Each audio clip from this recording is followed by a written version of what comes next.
Today we're talking about sustainability. This has been a hot topic in recent years, and I'm sure that most of us are aware that something needs to be done to protect our planet and our wildlife. There has been a constant stream of messages about CO2 emissions, reducing waste and plastic in our oceans. Sometimes it can feel like the problem is just far too substantial and that we as individuals are way out of our depth.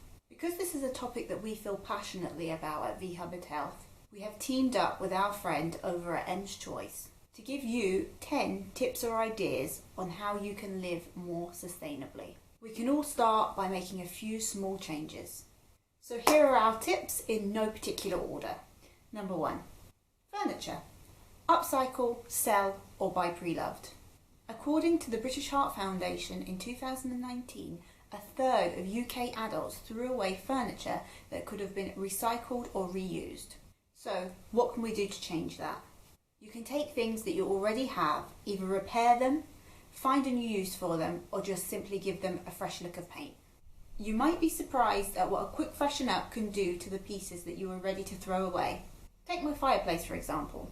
When I first moved in, I absolutely hated the thing. It wasn't me whatsoever, and it made me feel like I was living in somebody else's house. But having said that, it was sturdy and in perfectly good condition. After a bit of sanding, painting and wood stain, it's now my favourite feature of this room. I also managed to save all of the doors in this house by doing exactly the same thing. It cost me a lot less than it would have done to replace all those things and save them from ending up in the skip. Or you can buy something that's already been upcycled, where somebody's already done the work for you. Or just buy something pre-loved. I was a little late to the bandwagon on Facebook Marketplace, but since I was introduced to it, I have been obsessed. I was able to find a coffee table that is still over £200 in some of the major furniture stores for less than 50, in perfect condition. Not only is that better for the environment, but it just makes better economic sense. On the flip side, if you're thinking about getting rid of something, why not try to sell it first? Or, if you were planning to throw it out anyway, why not give it away? You could list it on Gumtree, Facebook Marketplace, or donate it to charity. I do say one man's trash is another man's treasure. 2. Fashion. Consider, invest, resell, or pass on. Now to me, the idea of throwing away clothes is an odd one.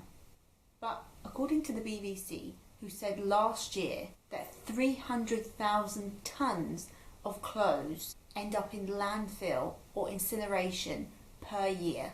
Not to mention the claims that the fast fashion industry contributes to high carbon emission and water waste production.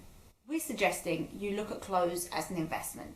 When we say investment, it doesn't have to mean expensive items. It just means thinking about how much wear you will actually get out of each item. How many times will you actually wear it? How many ways can you wear it? What will be your cost per wear? Try before you buy. Personally, this is where I prefer high street shopping to online shopping. I like to try things on, see how it fits, what I could wear it with, as well as being able to see in person the quality, the fabrics, the stitching, and get a bit of an idea of how long it would last and how comfortable I feel in it. Forget about trends. Now, I fit the stereotypical female. I love clothes, I love fashion, but I don't follow trends. That doesn't mean you can't like new things or buy into new things. It just means, who cares if it's on trend? If you like it, wear it. Who cares if you've worn it before? Who cares how long you've had it? Who cares if it's no longer on trend? There are definitely things in my wardrobe that are approaching 10 years, but I still wear them. But if you do grow tired of something, rather than throwing it out, sell it on. Or again, if you were planning to throw it away anyway, give it away for free. It could be somebody you know, a friend, a family member. You could give it to charity or you could advertise it online. There's also always the option of swapping. There are places you can go and take your unwanted items and swap them for something new. If you still like something but it's damaged, you can always try and find a way to repair it. There are so many tips and tricks out there how you can make things look as good as new, by patching them up or removing stains. 3. Shop local. In terms of food, shopping local reduces your food miles and reduces air pollution. It cuts back on the fossil fuels used and greenhouse gases. So make use of local farmers markets, farm shops, butchers or greengrocers. This also gives you the option to choose better quality food. You can ask questions about where it comes from and how it's produced. You might also find better deals and better alternatives. You can often find organic produce without the hefty price tag, because some small businesses have got good quality organic products, but they just haven't gone through the certification process. You can also reduce the mileage on other items by shopping local. This goes for clothes, furniture or other household products. The shorter the distance travelled by the product, the less fuel burned and the lower the carbon emission. 4. Grow your own food. Not only would this mean that you know exactly what goes into your food, but it also reduces the harmful chemicals polluting our environment and our waterways. It's a relatively cheap thing to do, and it means that your food will be fresher and it will last longer. It also means that your food will be packaging free and have no travel distance. Fresh, organic, homegrown food also tastes much better. This can also be applied to plants which have medicinal purposes, like aloe vera. Not to mention the fact that houseplants also improve the air quality in your home. You don't necessarily have to have a lot of space to start with this project. You don't have to have access to a garden, an allotment or a greenhouse. You can easily grow most of these things either on a balcony or a windowsill. I personally started with this living in a 1-bedroom flat in London. Number 5. Reduce the amount of food you buy in plastic packaging. In shops or supermarkets, choose loose fruit and vegetables without wrapping them back up in single-use plastic bags. You can now also purchase reusable produce bags. When buying loose items like nuts, seeds and pulses, you can bring your own reusable container to transport them in. This can also be applied to meat and fish. Of course, this requires a bit of organisation beforehand, whereas buying loose fruit and vegetables does not. I'm sure we all know about the initiative to reduce the use of plastic bags by supermarkets and shops now charging for them. This is supposed to encourage us to reuse those bags, but you can always, of course, use your own fabric washable bags. Some shops will even allow you to take one of their cardboard crates, but of course this could be a hit or a miss. There are also some shops which are dedicated to 0% waste, who encourage you to bring your own containers. Number 6. Zero packaging beauty and cleaning products. This could include switching from liquid products which are stored in plastic containers to bars for things like shampoo and conditioner. A bit like this one, which is shampoo, I also have the conditioner, which are available from M's Choice. You might also find, like I have, when switching to these kinds of products, that you actually end up using a lot less. A more recent discovery of mine has been dishwashing soap in bar form. Number 7.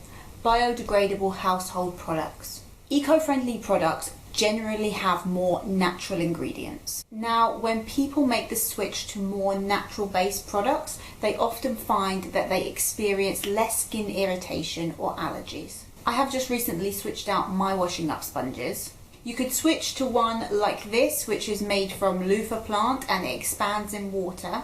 Or I also just recently purchased these scrub pads, which are made out of coconut fibre. Speaking of experiencing less skin irritation, people also tend to find this quite a lot when they make their own face masks at home. And this can usually be done with a lot of things that you already have in your kitchen.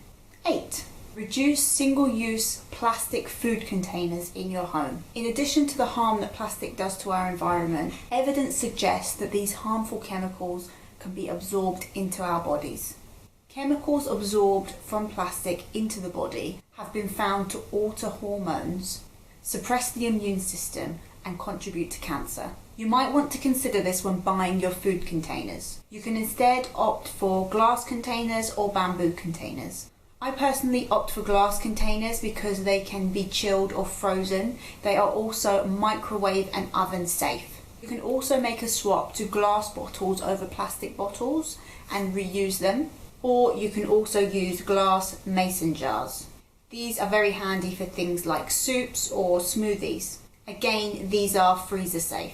Despite the fact that glass breaks down a lot quicker in the environment than plastic does, you will often find that plastic Tupperware starts to look grubby and dirtier a lot quicker than glass does, meaning that you will need to replace them more often. Number 9, batch cooking and freezing food. Leading on quite nicely from speaking about the containers, you can reduce food waste by batch cooking meals. This allows you to use up your ingredients and having food ready for days to come, reducing your usage of gas and electric. You can freeze these meals for later to save them from going to waste. This means that you'll have healthy home-cooked meals at hand when you don't feel like cooking or you just don't have time. You can also freeze ingredients if you don't think you're going to use them before they pass their best. Not only will you reduce on food waste by doing this, you will also ensure you don't waste money. You can also avoid buying too much food or food that you're not going to use by meal planning and taking a list with you to the shops. For those of you who have pets, I often give my dogs things which either I can't eat or I'm not going to get round to eating. Of course, you should always check first just to make sure that it's safe for them. I tend to give my dogs things like fruit and vegetables, cream cheese, natural yogurt, even eggshells. They are also able to tolerate meat and fish which are a little bit past their best, better than we can. And finally, number 10, repurpose old containers or packaging. We have slightly touched on this in some of the other tips, but repurposing containers or packaging is a way to avoid them from being single use. As mentioned before, you can refill containers, but I've also come across a lot more inventive ways. I have seen people reuse containers to grow herbs and flowers. One I came across that I really liked was repurposing old bottles to make a watering can or a food scoop. I have also seen a lot of really creative ways to use old packaging to make art or to make fun activities. And this goes for making activities for adults, children, and even pets. I've seen some really great ideas of people reusing their old plastic bottles to recreate some very expensive dog toys. And that is all 10 of our tips and ideas. As I mentioned at the start of this video, this has been a collaboration between us and our friends over at M's Choice, who I actually first met at a sustainability event. So this seemed like a very fitting way for us to work together. I should say that although I have mentioned some of her products in this video, I did purchase all of those products myself, and they are a mixture of repurchases and products which are new to me. So now you've heard 10 of our ideas for living more sustainably. We would like to challenge you to make 3 changes yourself. They don't have to all be made in one go, but we would like you to identify 3 changes that you're going to make to live more sustainably. We hope this video has given you a good starting place, and we would love to hear from you what commitments you're going to make to live more sustainably.